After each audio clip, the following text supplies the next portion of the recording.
BBAలో university second rank, third rank సాధించడం Sun International విద్యార్థులకే సాధ్యం. తెలుగు ప్రశ్న నమస్కారం. నేను మీ ప్రశాంత్ గొండియాల. ఎచ్చెర్లలో ఎమ్మెల్యేగా గెలిచిన బీజేపీ అభ్యర్థి నడికుర్తి ఈశ్వరరావు గెలిచిన తర్వాత రోజు నుంచే తన యాక్షన్ ప్లాన్ ప్రారంభించారు. ఎచ్చెర్ల నియోజకవర్గంలో సుడిగాలి పర్యటనలు చేస్తూ ప్రజా సమస్యలు ఎక్కడ ఉన్నాయి వాటిని పరిష్కరించే ప్రయత్నం చేస్తున్నారు. తాజాగా ఈరోజు ఎచ్చెర్ల నియోజకవర్గంలోని పాఠశాలను తనిఖీ చేశారు. కాసేపు టీచర్ అవతారం ఎత్తారు. అంతేకాకుండా విద్యార్థులతో కలిసి మధ్యాహ్న భోజనాన్ని ఎన్ఈఆర్ చేస్తున్నారు. ప్రస్తుతం మనం చూడొచ్చు, వాళ్ళ ప్లేట్లు తీసుకొని వాళ్ళ ప్లేట్లలోనే ఆయన భోజనం చేస్తున్న దృశ్యం. విద్యార్థులు అందరితో కలిసి ఆయన కూడా సామాన్యులుగా కలిసిమెలిసి ఉంటూ వాళ్ళు తింటున్న భోజనాన్ని ఎన్ఈఆర్ ఈరోజు చేస్తున్న పరిస్థితి. ఈ నేపథ్యంలో ఎచ్చెర్లలో ఎలా ఉన్నాయి పరిస్థితులు, ఈరోజు పర్యటన, ఆకస్మిక పర్యటన వెనుక కారణం ఏంటి, ఈ నేపథ్యంలో భవిష్యత్తులో ఈయన కార్యాచరణ, ఈయన దృష్టికి వచ్చిన సమస్యలను భవిష్యత్తులో ఎలా చేయబోతున్నారో ఆయన మాటలో తెలుసుకుందాం. సారీ సార్, భోజనం చేస్తున్నప్పుడు డిస్టర్బ్ చేసాం. ఏంటి డిఫరెంట్ యాక్షన్ ప్లాన్తో ఎన్ఈఆర్ వెళ్తున్నారు, విద్యార్థులతో కలిసి భోజనం చేస్తున్నారు, కొద్దిసేపు టీచర్ల అవతారం ఎత్తారు, ఏంటి మీ ఆలోచన ఏంటో తెలుసుకోవాలి. ఏం లేదండి, ఏదో దేవాలయం, స్కూల్ అంటేనే దేవాలయం. స్కూల్ మించిన దేవాలయం ఈ ప్రపంచంలో ఎక్కడ ఉండదు. ఒక దేవాలయం ఉందంటే కొంతమంది మతస్థులు, హిందువులు అందరూ దేవాలయాలకు వెళ్తాం, ఆలయాలకు వెళ్తాం. క్రైస్తవులు అందరూ చర్చిలకు వెళ్తారు, ముస్లింలు మసీదులకు వెళ్తారు. అలాగే సిక్కులు వాళ్ళ తాలూకా గురుద్వారాలకు వెళ్తారు. ఇలా డిఫరెంట్ వాళ్ళ తాలూకా ఎవరైతే వాళ్ళు నమ్ముకున్నారో దేవుణ్ణి ఆ రూపైన ఆయా ప్లేసులకు వెళ్తారు. కానీ వీళ్ళందరూ కలిసి వచ్చేది ఒకే ఒక్క దేవాలయం, అది స్కూల్. అటువంటి స్కూలు మనం వెళ్తున్న తోవలో కనిపిస్తే, అటువంటి దేవాలయం మనం వెళ్తున్న తోవలో కనిపిస్తే దండం పెట్టుకుని ఉండగలం, అందులోకి రాకుండా ఉండగలం. మీరు చెప్పిన ఈ దేవాలయాలనే ఎంతో అభివృద్ధి చేశాం, నాడు నేడు అని చెప్పి గత ప్రభుత్వం చెప్పింది.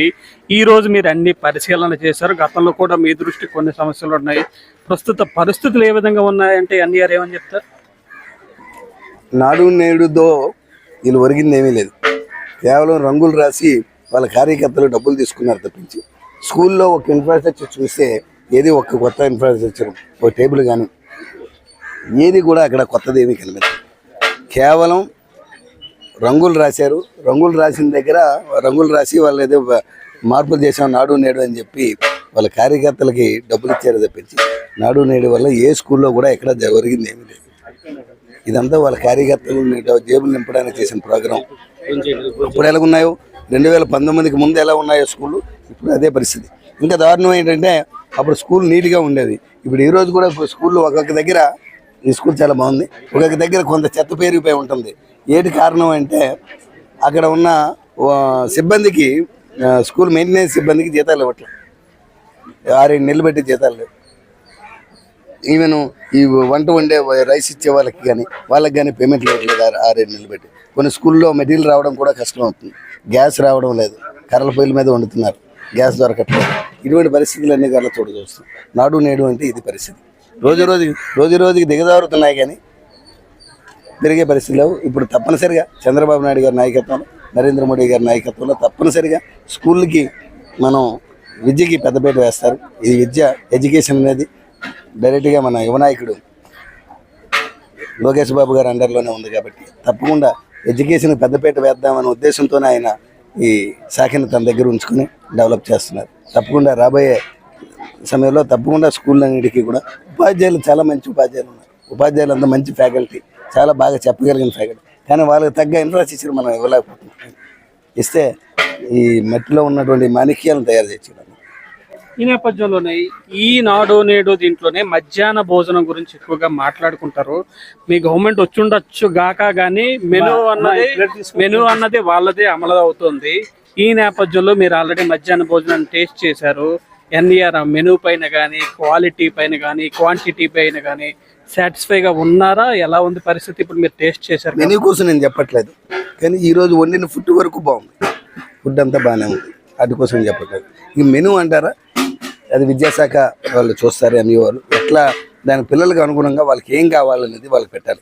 అంతేగాని మనం ఒక మెనూ తయారు చేసి ఇదే తినండి అని చెప్పడం ఎంత మాత్రం కరెక్ట్. ఈరోజు మీరు ఇక్కడ పర్యటన చేశారు, మేము ఎప్పుడు చూడలేదు. ఎన్ఈఆర్లో ఒక టీచర్ని చూసాం. మీలో కుతూహలం ఉందా? ఇది గణిత శాస్త్రానికి సంబంధించి ట్రిక్స్ కూడా విద్యార్థులకు చెప్పారు. ఎక్కడే ఇది నేర్చుకున్నారు? ఈరోజు ఎందుకు ఆ కుతూహలాన్ని తీర్చుకున్నారు? టీచర్ అవుదాం అనుకున్నాను, అవలేకపోయాను. ఇలాగే స్కూల్కి వెళ్ళినప్పుడు కాస్త పిల్లలతో ఒక 2 విషయాలు ఏదో పంచుకుంటే ఆ కోరిక తీరుతుంది. పిల్లలకు కూడా అంటే నేను వాళ్ళకి చెప్పేదానికన్నా పిల్లలు నాకు చెప్పేది కూడా మనం నేర్చుకోవచ్చు. ప్రతి మనిషి జీవితం కూడా ప్రతిరోజు కూడా ఒక బడి లాంటిది. మనం నేర్చుకోవడానికి ఎక్కువ అవకాశం ఉంటుంది. పిల్లలతో కాసేపు గడిపితే చాలా సంతోషం. ఫైనల్గా హెచ్ఆర్లు అంటే ఇండస్ట్రియల్ హబ్తో పాటు కొద్దిమంది విద్యావంతులు ఎడ్యుకేషనల్ హబ్ కూడా అంటారు.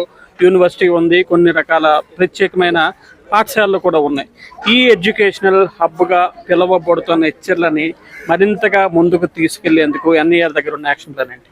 తప్పకుండా ఇప్పుడే ఇక్కడ రోడ్డు ఓపెనింగ్లో నేను చెప్పడం జరిగింది. లావేరు మండలంలో వెంకటాపురం దగ్గర అదపాక దగ్గర చేసిన రోడ్డు ఓపెనింగ్లో చెప్పడం జరిగింది. మనది వ్యవసాయాధారమైన భూమితో పాటు హెచ్ఆర్ల నియోజకవర్గం ఉన్న ప్రత్యేకత ఏంటంటే లావేరు జేసగడ మండలాలు పూర్తి వ్యవసాయాధారం అయితే రణస్థలంలో ఇండస్ట్రియల్ బెల్ట్ ఉంది. అలాగే హెచ్ఆర్లో ఎడ్యుకేషన్ హబ్ ఉంది.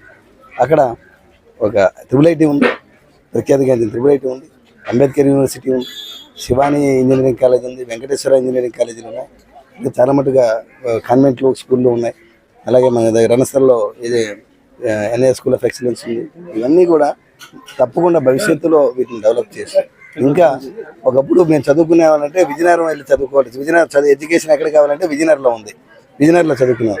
ఈరోజు తప్పకుండా ఈ వచ్చే 5 సంవత్సరాల్లో మన ఉత్తరాంధ్రలోనే హెచ్ఆర్లు అనేది ఒక ఎడ్యుకేషన్ హబ్గా తీర్చిదిద్దాలన్నది మా ఆశ. ఫుల్ఫిల్ అవ్వాలి, రీచ్ అవ్వాలని కోరుకుంటున్నాం. ఇది మొత్తానికి హెచ్ఆర్లలో ఎన్ఈఆర్ సుడిగాలి పర్యటనలు చేస్తున్నారు, విద్యార్థులతో కలుస్తున్నారు, వారి సమస్యలు తీసుకుంటున్నారు, పాఠశాలలు పర్యవేక్షిస్తున్నారు. ఎక్కడికక్కడ వాటి నాణ్యతను పరిశీలించడంతో పాటు స్వయంగా ఈరోజు మధ్యాహ్న భోజనాన్ని కూడా విద్యార్థులతో కలిసి చేశారు. తాను చేసిన భోజనంపై సంతృప్తి చెందానని, కానీ గతంలో ఏదైతే నాడు నేడు పెద్ద ఎత్తున గోల్మాల్ జరిగినాయి, పైకి రంగులు వేసి పూర్తిగా పాఠశాల వ్యవస్థనే నాశనం చేశారని ఎన్ఈఆర్ చెప్తున్నారు. ఎడ్యుకేషనల్ హబ్గా హెచ్ఆర్లను తీర్చిదిద్దేందుకు విద్యాశాఖ మంత్రి లోకేష్ సహాయంతో మరింత ముందస్తు ప్రణాళికను రూపొందించుకుని తాను ముందుకు వెళ్తానని హెచ్ఆర్ల ఎమ్మెల్యే ఎన్ఈఆర్ చెప్తున్నారు. లావేరు మండల కేంద్రం నుంచి ప్రశాంత్, తెలుగు 1 న్యూస్.